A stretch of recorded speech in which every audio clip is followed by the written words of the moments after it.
बिस्मिल्लाहिर्रहमानिर्रहीम। अस्सलाम वालेकुम नाजरीन, मैं हूं बाबर हयात और आप देख रहे हैं 24/7 उर्दू न्यूज पर होमेक्स पेंट्स के ताउन से बाबर हयात शो। नाजरीन, मोहम्मद आमिर को लेकर के कल से बड़ी खबरें गर्दिश कर रही हैं और बहुत सारी जगहों पे आपने ये सुना होगा, देखा होगा कि मोहम्मद आमिर की वापसी होने जा रही है।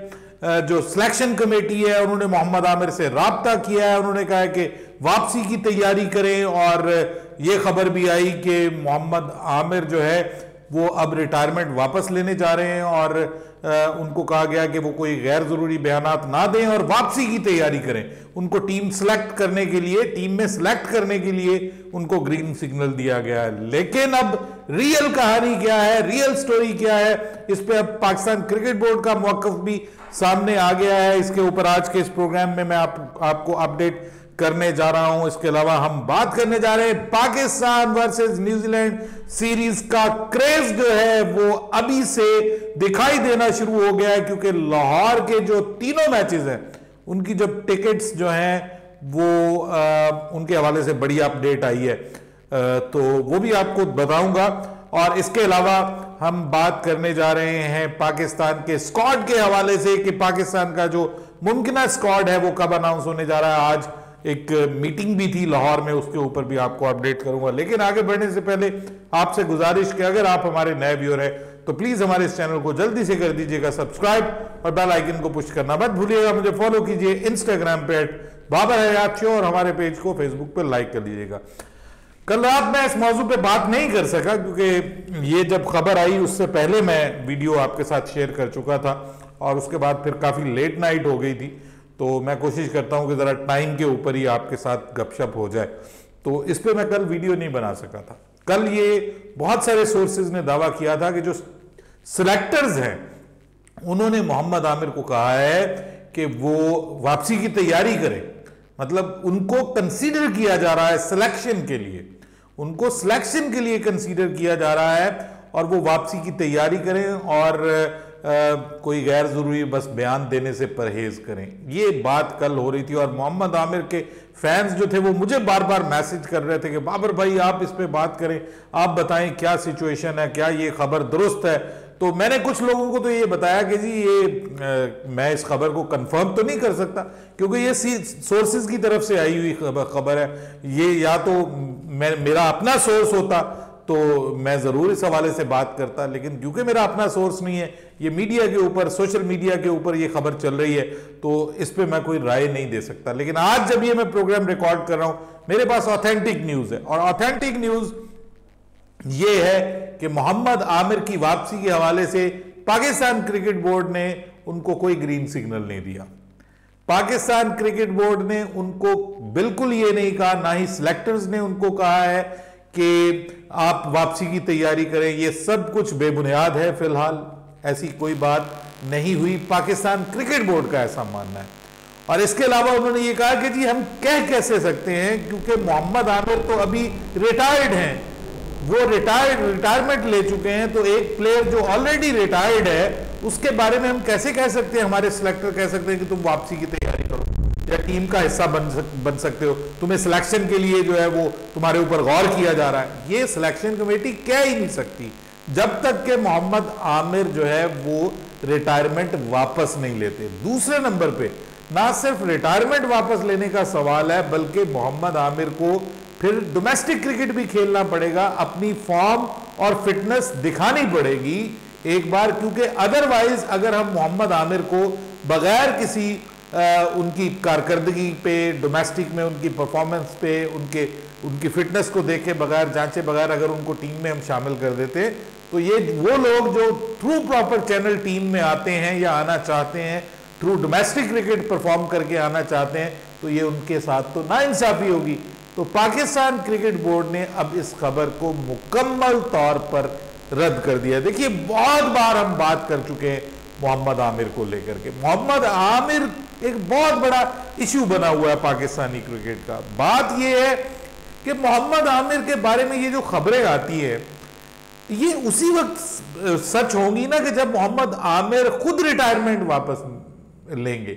मोहम्मद आमिर खुद तो रिटायरमेंट वापस नहीं लेते, उन्होंने खुद ये कहा था लास्ट टाइम जब न्यूज आई थी तो उन्होंने खुद ये कहा था कि मुझे उम्मीद है कि मैं वापस आ सकता हूं टीम में।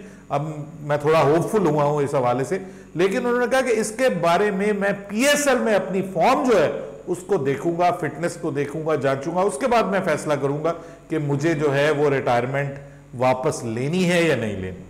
ठीक है, अब पीएसएल में उनकी कारकर्दगी खैर बहुत अच्छी भी नहीं रही और बहुत बुरी भी नहीं रही, मतलब नॉर्मल कारकर्दगी उनकी रही है पीएसएल में। और उसके बाद उन्होंने कोई इस हवाले से पर्सनली कोई बयान भी नहीं दिया।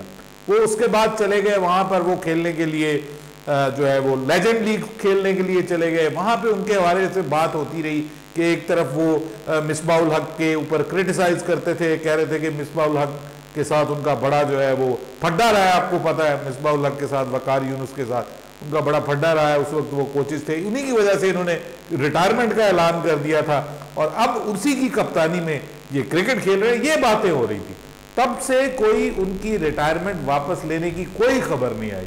तो मैं हैरान इसलिए था कि रिटायरमेंट ना उन्होंने वापस ली है, ना उन्होंने कोई इस किस्म का कोई इशारा दिया है तो फौरी तौर पे। तो ये किस तरह से पीसीबी उनको जो है वो कह सकता है कि जी आप तैयारी पकड़े?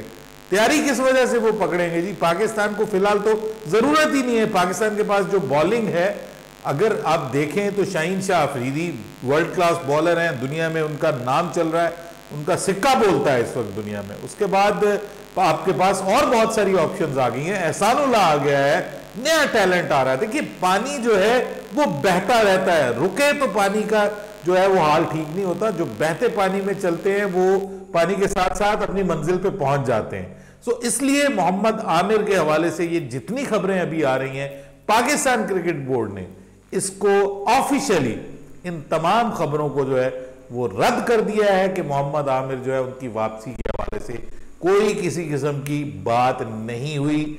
ये बिल्कुल गलत खबर है। अब अंदर की खबर क्या है, क्या किसी ने कोई बात की है या नहीं की? अगर की होती तो उसका रिस्पांस मोहम्मद आमिर की जानिब से भी आता।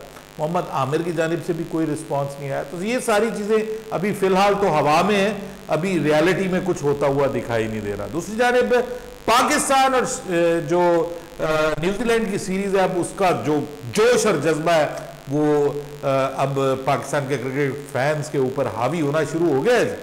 और लाहौर के जो तीनों मैचेस हैं उनकी अक्सरियत टिकट्स की जो है जनाब वो फरोख्त हो चुकी है। अभी जो बहुत ज्यादा महंगे यानी जो 2000 वाले टिकट्स हैं वो कुछ बाकी हैं, जो वीवीआईपी टिकट्स हैं वो भी किसी एक एनक्लोजर के बाकी हैं, बाकी एनक्लोजर्स के वो बिक चुके हैं टिकट। सो लाहौरिये जो है they are excited to enjoy the Pakistan and New Zealand series, जिसके मैचेस रात 8 बजे स्टार्ट होंगे। यानी जिस तरह से अफगानिस्तान के मैचेस स्टार्ट हुए थे, अफगानिस्तान वाले तो रात 9 बजे चले जाते थे, या ये रात 8 बजे स्टार्ट होंगे सहरी के अफ्तारी के बाद, और ईशा की नमाज भी ऑलमोस्ट हो जाती है। तो उसके बाद ये मैचेस स्टार्ट होने जा रहे हैं और टिकट्स बिक गई हैं जी, बहुत कम टिकट्स रह गई हैं। अगर अभी आप खरीदना चाहते हैं तो bookme.pk पे जाकर pcb.bookme.pk उसके ऊपर जाकर अभी भी आप खरीद सकते हैं टिकट्स। कुछ ना कुछ तीसरे मैच की अभी कुछ अवेलेबल है, यानी जो फाइनल मैच है ना उसकी कुछ टिकट्स अवेलेबल है। पहले दोनों की तो ऑलमोस्ट सारी बिक गई हैं। दूसरी यानी पाकिस्तान क्रिकेट टीम के स्क्वाड का ऐलान जो है वो कल होने जा रहा है जी, और खबरें यही हैं कि कल स्क्वाड का ऐलान हो जाएगा। आज बड़ी इंपॉर्टेंट मीटिंग थी बाबर आजम के साथ और टीम की जो मैनेजमेंट के दूसरे अवेलेबल लोग थे उनके साथ। अभी ब्रैडबर्न का कंफर्म नहीं है कि वो पाकिस्तान में पहुंच गए या नहीं पहुंच गए, उन्होंने भी आज पहुंचना था और उनके साथ भी मीटिंग होनी थी और सीरीज की स्ट्रेटजी जो है उसको तैयार करना था, क्योंकि 7 अप्रैल को जो है वो मुख्तसर कैंप जो है वो लगाया जा रहा है और 9 अप्रैल को न्यूजीलैंड की टीम जो है वो पाकिस्तान वापस पहुंच रही है।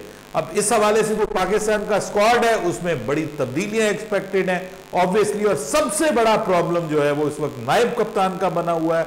और नायब कप्तान के हवाले से आज राशिद लतीफ ने ये कहा है कि जनाब सच बोलने के ऊपर जो है वो पीसीबी इसको शादाब खान को जहनी मरीज बना रहा है। सच बोलने पे उन्होंने सच बोला है, उन्होंने सच ये बोला है कि देखा आपने जो सीनियर प्लेयर हैं वो उनकी कितनी वैल्यू है और कितनी वर्थ है, उनको जो है वो रिस्पेक्ट नहीं मिलती और उनका कोई नेमुल बदल नहीं है। देखिए नेमुल बदल तो सीनियर का वाकई कोई नहीं होता। और शादाब खान के हवाले से मुझे ये वैसे समझ नहीं आई, राशिद लतीफ़ की बातें कभी कभी देखने और सुनने वालों को भी नफ्सियाती मरीज बना देती, कंफ्यूज कर देती कि वो किस चैनल के ऊपर इस वक्त बात कर रहे हैं, ये कुछ हमें पता नहीं है, लेकिन ये बात उन्होंने भी की है।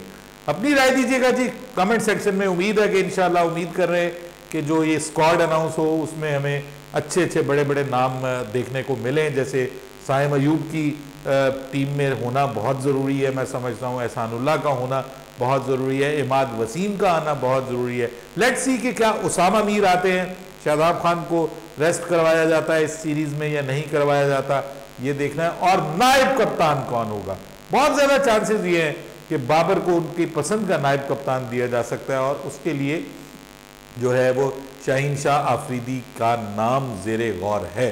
अब ये बनता है नहीं बनता, इसके लिए हमें इंतज़ार करना पड़ेगा और ये देखना पड़ेगा कि कहीं बात उलट तो नहीं हो जाती और पीसीबी कहीं इमाद वसीम को तो नायब कप्तान नहीं बना देती। ये अगर होता है तो फिर तो बड़ी इंटरेस्टिंग सिचुएशन हो जाएगी। और what if they keep on the same stand और वो यही कहते हैं कि जी जो जैसे था वैसे चलता रहे, यानी कप्तान बाबर आजम और नायब कप्तान हमारे शादाब खान, या फिर क्या ये भी हो सकता है कि वो कप्तान बाबर आजम के साथ नायब कप्तान मोहम्मद रिजवान बन जाए और वो जिस तरह से टेस्ट में नायब कप्तान है इस तरह से T20 और ODI में भी वही नायब कप्तान रहे। बाय द वे ये कोई बुरी चॉइस नहीं है, रिजवान भी एक अच्छा कप्तान है और उसको भी नायब कप्तान के तौर पे लिया जा सकता है। तो लेट्स वेट एंड सी। कल इंशाल्लाह उम्मीद है कि स्क्वाड अनाउंस हो जाएगा और जो कटाकटी है वो निकल आएगा। अपनी राय दीजिएगा कमेंट सेक्शन में। बाबर हयात को इजाज़त दीजिएगा। अल्लाह हाफ़िज़।